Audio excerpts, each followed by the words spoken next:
ఓం శ్రీమాత్రే నమః. 2025 ఈ ఏడాది వసంత పంచమి ఎప్పుడు వచ్చింది? ఈ పర్వదినాన సరస్వతీదేవిని ఎందుకు పూజిస్తారు? అలాగే చిన్నారులతో అక్షరాభ్యాసం ఎందుకు ప్రారంభిస్తారనే ఆసక్తికరమైన విషయాలను ఇప్పుడు మనం తెలుసుకుందాం. హిందూ పంచాంగం ప్రకారం ప్రతి ఏడాది మాఘమాసంలో శుద్ధ పంచమి రోజున వసంత పంచమిని జరుపుకుంటారు. ఈ పవిత్రమైన రోజున సంగీత కళలకు దేవత అయినటువంటి సరస్వతీదేవిని ప్రత్యక్షంగా పూజిస్తారు. ఈ పవిత్రమైన రోజే సరస్వతీదేవి జన్మించినట్లు పురాణాల ద్వారా తెలుస్తుంది. ఈ పండుగ పర్వదినాన ప్రతి ఒక్క పాఠశాల, కళాశాలలతో పాటు ప్రముఖ భాషలలోని సరస్వతీదేవి ఆలయంలో ప్రత్యేక పూజలు నిర్వహిస్తారు. ఈ రోజున సరస్వతీదేవిని పూజించిన వారికి ఎంతో పుణ్యం లభిస్తుందని విశ్వాసం. అంతేకాదు, పిల్లలకు ఈ రోజున అక్షరాభ్యాసం చేయించడం వలన వారు త్వరగా పురోగమిస్తారని, ఇంట్లో కూడా సానుకూల శక్తి ప్రవాహం పెరుగుతుందని, మనసు ఏకాగ్రతతో ఉంటుందని నమ్ముతారు. ఇది ఇలా ఉండగా, ఈ సందర్భంగా వసంత పంచమి శుభముహూర్తం ఏ సమయంలో వచ్చింది, పూజా విధానం, వసంత పంచమి ప్రాముఖ్యత ఏమిటి అనేటటువంటి ఆసక్తికరమైన విషయాల గురించి ఇప్పుడు మనం తెలుసుకుందాం. వసంత పంచమి రోజున సూర్యోదయం కంటే ముందే నిద్రలేవాలి. తలస్నానం చేసి పసుపు రంగులో లేదా తెలుపు రంగులో ఉండే ఉతికిన బట్టలను ధరించాలి. శుభ్రమైన నీటితో పూజా స్థలాన్ని లేదా పూజా మందిరాన్ని శుభ్రం చేయాలి.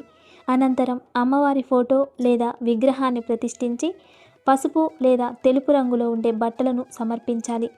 ఆ తర్వాత అమ్మవారికి పసుపు రంగులో ఉండే పువ్వులు, అక్షింతలు, చందనం, ధూపం, దీపం సమర్పించాలి. సరస్వతీదేవికి పసుపు రంగులో ఉండే మిఠాయిలను నైవేద్యంగా సమర్పించాలి. సరస్వతీ పూజ సమయంలో సరస్వతీ వందనం, సరస్వతీ మంత్రాలను పఠించాలి. వసంత పంచమి రోజున అమ్మవారిని పూజించడం వలన మీ వైవాహిక జీవితంలో కూడా ఆనందంగా ఉంటుంది. వసంత పంచమి తిథి ఫిబ్రవరి 2వ తేదీ ఆదివారం ఉదయం 9:14 ప్రారంభమవుతుంది. మరుసటి రోజు అంటే ఫిబ్రవరి 3వ తేదీ సోమవారం నాడు ఉదయం 6:52 ముగియనుంది. పంచాంగం ప్రకారం సూర్యోదయానికి ఏ తిథి ఉంటే ఆ ప్రకారమే పరిగణలోకి తీసుకుంటారు కాబట్టి ఈసారి వసంత పంచమి ఫిబ్రవరి 3వ తేదీన వసంత పంచమిని జరుపుకుంటారు. వసంత పంచమి విశిష్టత. పురాణాల ప్రకారం బ్రహ్మదేవుని నోటి నుండి సరస్వతీమాత ఆవిర్భవించింది. ఈరోజు సరస్వతీమాత దర్శనమిచ్చి ఈ లోకానికి ఒక శబ్దాన్ని ఇచ్చిందని చెబుతారు. వసంత ఋతువు ప్రారంభంలో ఆహ్లాదకరమైన వాతావరణం ప్రారంభమవడంతో సానుకూల శక్తి ప్రవాహం పెరుగుతుంది.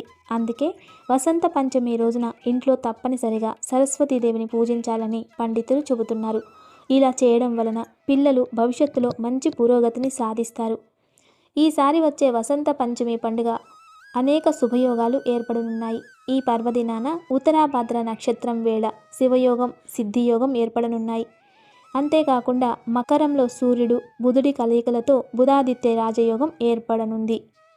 కాబట్టి ఈసారి వచ్చే వసంత పంచమి అత్యంత శక్తివంతమైనదిగా పండితులు చెబుతున్నారు. వీడియోని లైక్ చేయండి, షేర్ చేయండి, కమెంట్ చేయండి. నమస్తే.